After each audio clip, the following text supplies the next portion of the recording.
There you go. All right. Thank you, Jillian. Meanwhile, sue until it's blue. Our next guest sounding the alarm on the left's judicial power grab, as some have described it, saying it's time for Republicans to wake up and see how unelected judges are redrawing maps to help elect more Democrats. Here to explain, Scott Walker, former governor of Wisconsin and national finance chairman for the Republican Redistricting Trust. Governor, good morning to you. Good to be with you. Although I'm kind of bummed I'm not there to play with all that fun stuff you were just doing. It's summer camp time. Go to camp, Governor. What does sue till it's blue mean?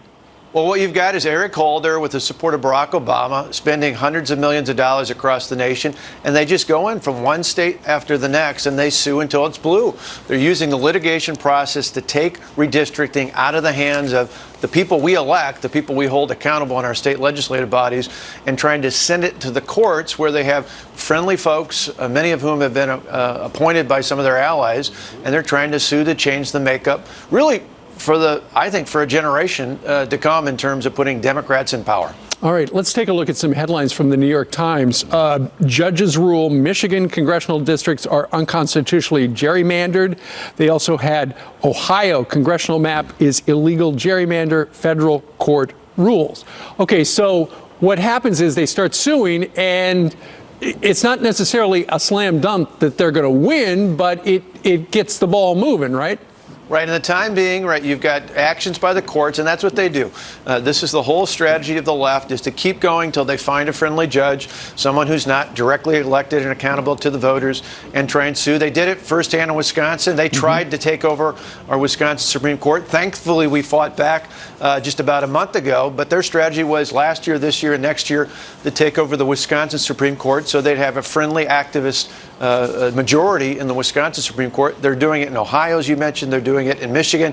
You already look, even in last year's elections, there's about 15 seats in 4 different states where they already used the litigation process to try and make it competitive. That's at least part of the reason why Nancy Pelosi is now the speaker. They want to make her and people like her permanently in charge of the U.S. House. We can't let them do that. We've got to fight back for truly fair maps. If we've got fair maps, our ideas work. If we've got a competitive marketplace to tell our message to the American people, we can win district by district, but we can't do it if it's always stuck in the courts.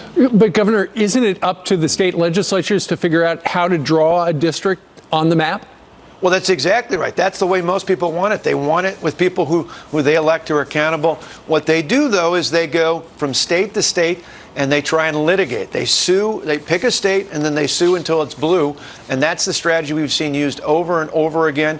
There's a lot of folks out there, unelected bureaucrats, these commissions they create, which are clearly partisan, where you put power in the hands of people who aren't elected.